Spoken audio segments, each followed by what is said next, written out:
El debate en el marxismo y en la izquierda en general es si son diversos tipos de imperialismo o si son etapas del imperialismo. El imperialismo, para funcionar, necesita de esos vasallos.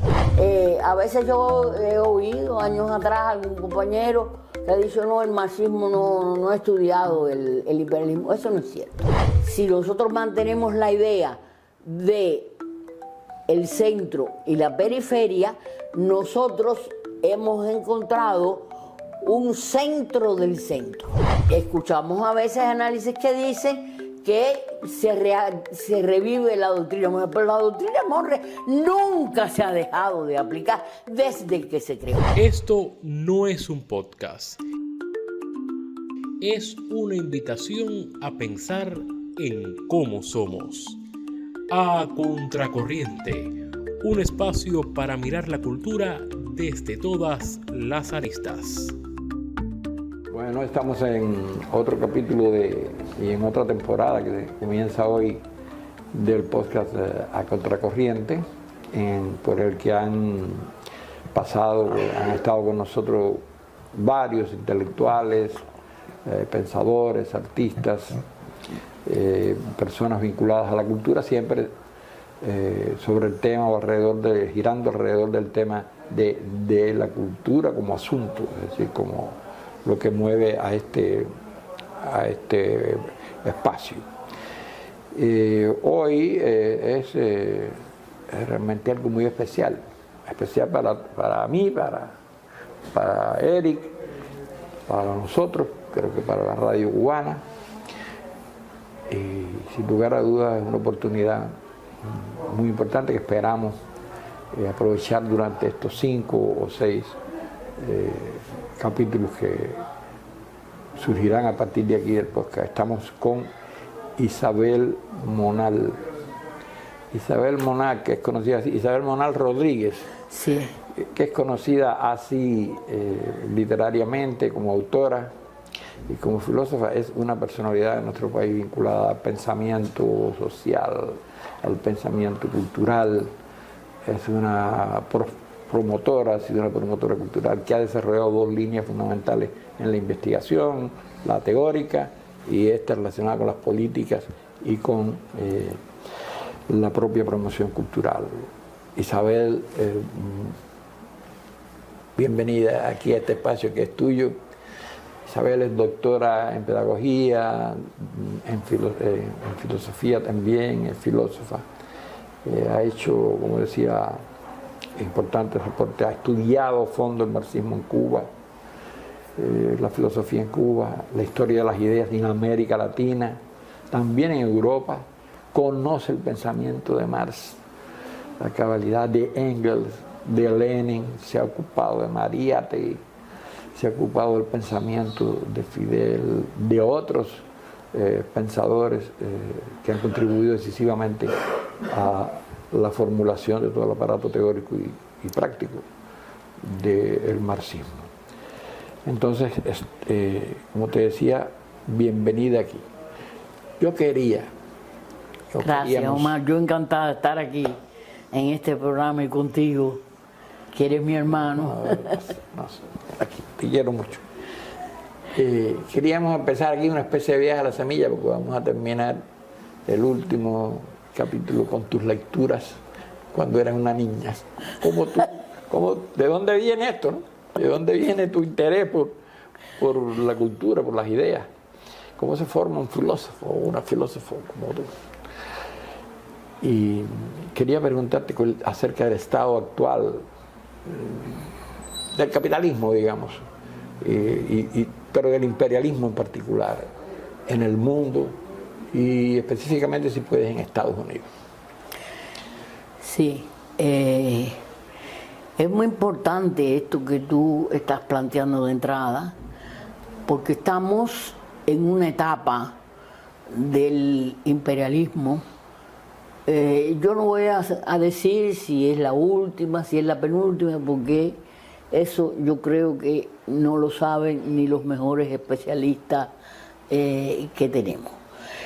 La teoría imperialista como tal, una concepción, una interpretación, nosotros sabemos que realmente comienza con Lenin, no es que fuera el primero, pero él realmente sienta las bases con un sentido más amplio, más abarcador, interrelacionando muy profundamente unos factores con el otro, es decir, llega, porque ya otros autores han venido,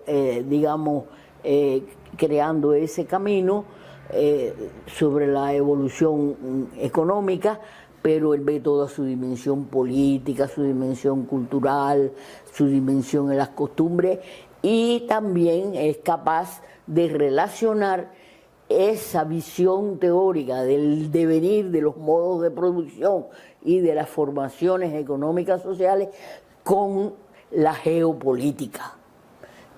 Porque hoy estamos viviendo un momento muy fuerte de la geopolítica y a veces las tendencias, por lo menos que yo veo, que están predominando en las interpretaciones, digamos desde la izquierda, se quedan un poco en el plano de la geopolítica, que por supuesto la geopolítica es fundamental, pero no se establece o no se estudia lo suficiente la relación de todo eso con la evolución de los modos de producción, las formaciones económicas sociales, como hacía Marx. Entonces, ese primer, según Lenin, la primera expresión del imperialismo, que fue ya ese periodo de finales del siglo XIX, principios del siglo XX, está claro que el imperialismo que tenemos hoy, cuando digo hoy no me estoy refiriendo específicamente al año ni a la década, sino en el sentido histórico en que usamos la idea de hoy, ha tenido una evolución y esa evolución ha dado como resultado que ese imperialismo ha cambiado, ha modificado, quizás no cambiado, pero modificado su manera de expresarse, sus organizaciones internas, etc. Eso es muy importante. El debate en el marxismo y en la izquierda en general es si son diversos tipos de imperialismo o si son etapas del imperialismo. Personalmente, yo me adhiero a la tendencia de que son etapas de un mismo imperialismo. Esencialmente el fenómeno sigue siendo en su esencia, no ha cambiado, no es que se ha convertido en otra cosa. Ahora, una de las cosas que queda claro en los estudios, no solo de Lenin, sino de los marxistas, tanto desde el punto de vista económico como político, etcétera, es que forma parte de la evolución del capitalismo. Es decir, el capitalismo en su línea de desarrollo deriva, cuando llega a un determinado nivel de desarrollo, no vamos a entrar en todos los detalles, entonces es que ya llega a esta expresión de imperialismo.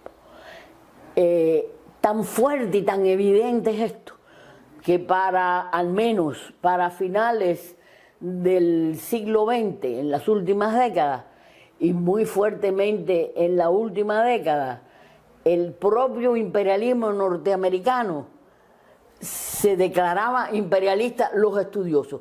Esas instituciones de los think tanks, y que son estudios muy buenos, y ahí hay gente muy talentosa, no hay que subestimar nada de eso, ni despreciar, hay que tomarlos en serio, porque ahí hay mucha gente seria a lo largo del tiempo, y entonces ya lo aceptaron claramente, y lo que le empezaron a poner, muy inteligentemente también, apellidos, compasivo, hoy mismo estaba oyendo de algunos de los líderes de otros países que son aliados de Estados Unidos, y entonces un poco que como que agradecían que su hegemonía había sido suave con muchos de ellos. Usted encuentra todas esas variedades. Y es que ese imperialismo no hay que imaginar que es solo una cuestión del país o de los países que son imperialistas. Es decir, son las clases dominantes de esos países las que llevan realmente la batuta. Los mismos presidentes de Estados Unidos, las cúpulas políticas que dirigen esos procesos, responden a estas clases dominantes. Yo quiero decir que uno de los grandes méritos del marxismo que yo llamo fundacional latinoamericano de la década del 20 y primer lustro de la década del 30, es decir, del año 20 al 35, hasta la muerte más o menos de Rubén, que es un año antes o algo así, una de las cosas que descubren los marxistas fundacionales latinoamericanos, esto de fundacionales es una interpretación mía, pero de todas maneras es muy importante porque ellos se dan cuenta y subrayan la alianza entre el imperialismo, y en el caso de América Latina, el imperialismo norteamericano y las clases dominantes de los países sometidos. Y esa alianza se da como una necesidad del fenómeno imperialista.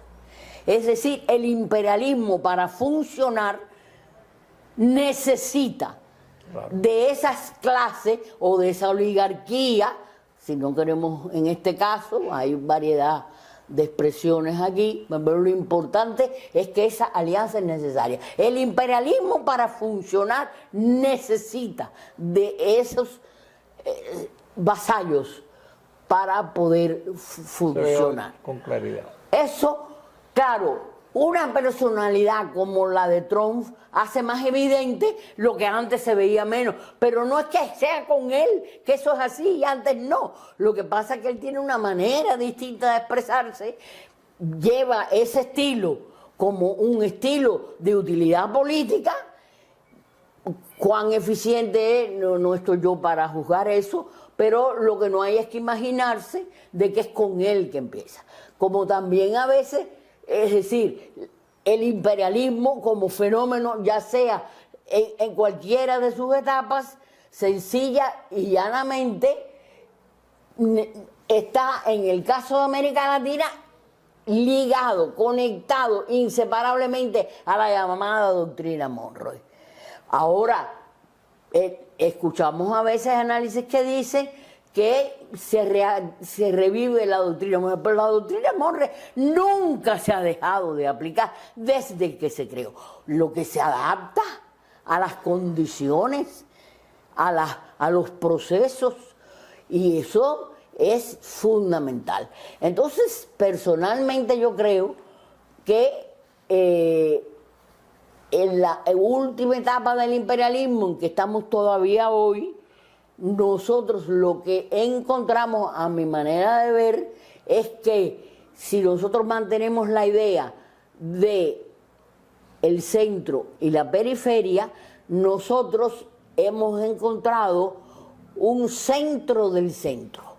Es decir, esto que Samir Amin, el gran economista marxista, hablaba del imperialismo colectivo, es una necesidad en el sentido de que hay alianzas, pero en el centro de ese imperialismo nosotros nos encontramos, a diferencia de otras etapas, lo que yo llamo un centro del centro.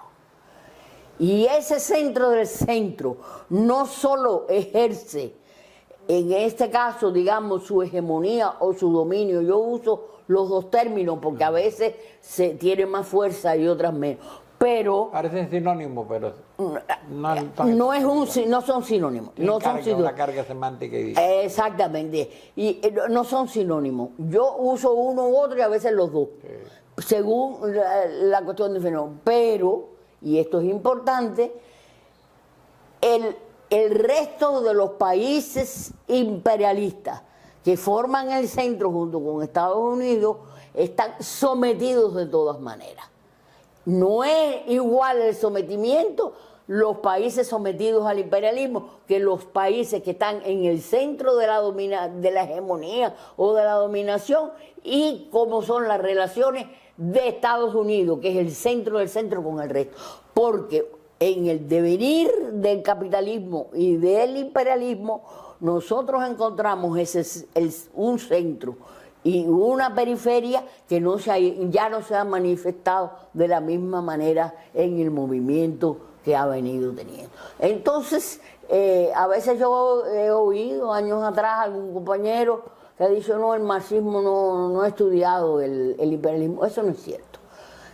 Tú que tuviste que ver con la creación de la revista Marx Ahora, sabes que nosotros siempre lo incluimos. Te propongo ahora hacer un artículo aquí. Ok. Y continuamos con el próximo capítulo, que vamos a analizar eso mismo, la vigencia del legado de los grandes, los fundadores y de base del marxismo.